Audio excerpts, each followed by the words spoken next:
Salutare, salutare! Eu mă numesc Bacov Constantin Adrian, în caz că nu mă cunoașteți, încântat de cunoștință. Așa.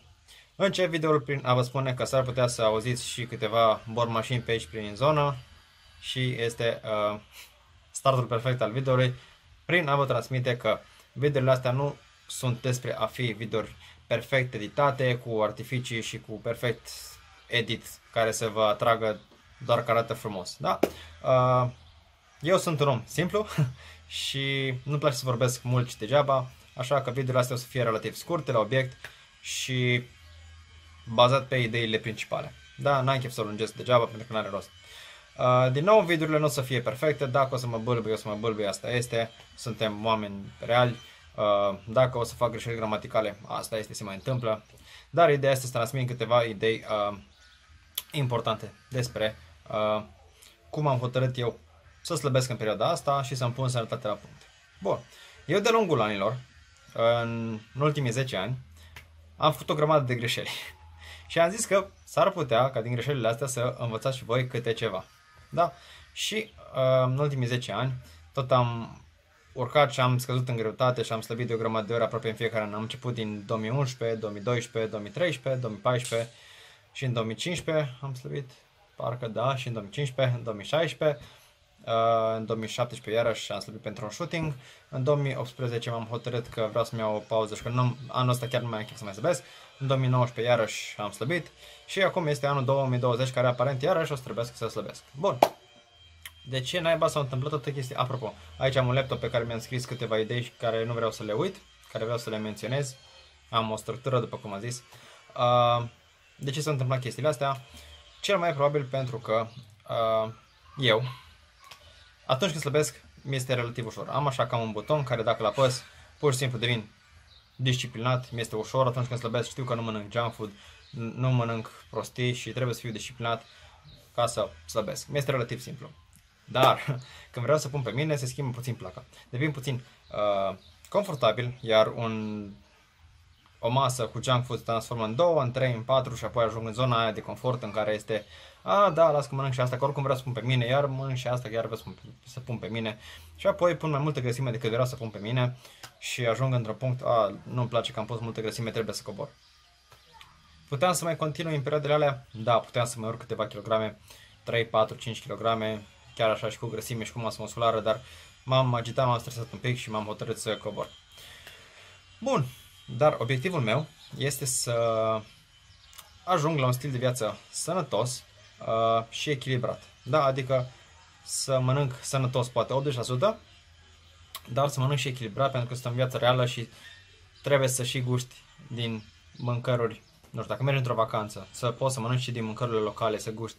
Sau dacă, nu știu, este ziua ta și vrei să mănânci o bucată de tort, să poți să mănânci liniștit, fără stres. Sau, mă rog, dar să nu renunți la disciplină și să ajungi în zona de confort în care totul ia razna. Da, și acum am zis că împreună cu voi poate găsim o soluție să creezi disciplina asta pe viață, dar totuși să fie un echilibru între a mânca sănătos și a și te bucura de viață. Bun. Asta este obiectivul meu. Să ajung pe viață să fiu sănătos, să mă antrenez, să mă simt bine, să am energie, să dorm ca lumea și să mă simt bine că mă uit în oglindă. Bun. Urmează să vă arăt programul meu cu care am început acum, programul meu de slăbit de acum, în care vă vorbesc puțin despre mișcarea care am ales să fac pentru a slăbi, despre alimentație, despre somn și puțin despre cât apă m-am hotărât să beau. Urmează acum programul, vi-l explic, vă zic toate secretele mele și vorbim după aia. Iată programul pentru primele 4 săptămâni. Bun, începe cu începutul, am început cu 93 de kilograme. Apoi, m-am hotărât să am 4 antrenamente cu greutăți pe săptămână și de 2 ori antrenamente de abdomen câte 10-15 minute. Ori le fac acasă în zilele de pauză, ori le adaug după antrenamentele astea cu greutăți, la final. Da, depinde cum am chef. Bun, am adăugat aici o oră de yoga pe săptămână, cu semnul întrebării. Este o activitate care vreau să o adaug pe termen lung, pe toată viața, mi se pare foarte benefică pentru fizic și psihic pe termen lung. Da? Mi-ar place să adaug chestia asta o oră pe săptămână. Este un obiectiv pe termen lung care vreau să-l adaug cumva pe toată viața. Poate acum o să reușesc în perioada asta să și ajung la obiectivul ăsta. Este așa ca și idee. Apoi, ca și cardio, eu sunt destul de activ în timpul zilei și mă plimb mult pe jos, îmi plimb câinii de 2 ori pe zi și prin sală mă plimb cu clienții și mi este mai ușor să obțin obiectivul ăsta de cardio, 10.000 de pași pe zi. Da? Unii dintre voi aveți brățare din asta, alții aveți doar telefonul, unde vă puteți monitoriza chestia asta. Eu m-am hotărât să fac pași pe zi decât să merg pe bandă sau pe bicicletă la sală sau să fac stepper. Dar alții care lucrați la birouri și nu vă mișcați, să sunteți activi toată ziua, vă puteți alege ori chestia asta, ieșiți la o plimbare 2-3 pe zi, ca să vă stabiliți voi, pentru voi, un număr de pași pe zi, sau adăugați cardio după antrenament sau cândva la antrenament sau în sală, sau o zi specială doar de cardio. Bun. Așa. Ca și alimentație, m-am hotărât să încep la 2500 de calorii. Alimentația mea era haotică, cu pandemia și toate chestiile astea. Habar n-am câte calorii mâncam, câte proteine, câte grăsimi, câți carbo mâncam în ultima perioadă. Am zis să încep direct cu 2500 de calorii. Da? Și asta 2500 să vină din mâncare sănătoasă. Când a fost și haotic, am mâncat și o grămadă de prostii. Și shawarme, pizza, langoș, ciocolată, mă rog, o grămadă. Așa. Le mâncam, mă simțeam bine pe moment, dar tot nu mă simțeam ok la general, pentru că digestia nu mi-era cum trebuie, nu mă simțeam moleșit, în fine, nu-mi plăcea. Eu mă simt excelent când mănânc sănătos și simt că mi-au toți nutrienții, vitaminele și mă antrenez și toate cele. Dacă mănânc sănătos 80% și 20% pot să-mi permit și mâncăruri din alea, eu mă simt super. Pentru mine ăsta este obiectivul meu, să fiu sănătos și să mă simt super. Da? Trebuie doar să încerc cumva să găsesc modul în care să păstrez asta pe o perioadă lungă de timp.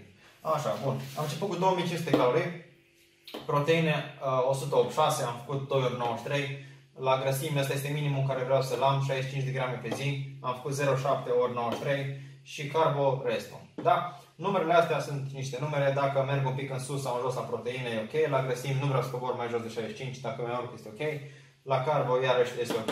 Cu astea pot să mă joc chiar zilnic, ideea e să mă învârt în jurul numerelor ăstora. Da? Nu vreau să devină un stres ca să am 186,000000.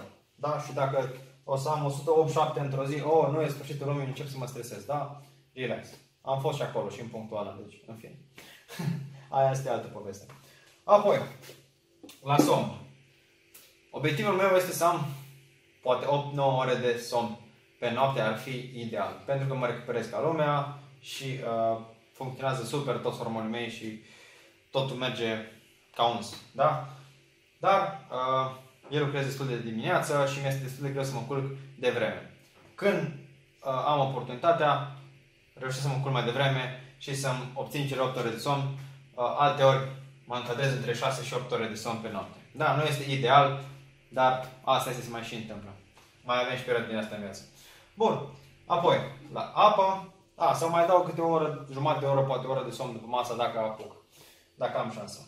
Așa, apă pentru kilogramele mele, 900 de kilograme, trebuie să mă învârt undeva între 3,5 și 4 litri de apă pe zi. Da? Este destul de mult, este destul de greu, dar îmi iau 2 sticle de apă de 2 litri, alea 2 trebuie să le golesc. Relativ simplu. Așa. Da, iar din nou și aici, dacă reușesc 3 litri, e ok.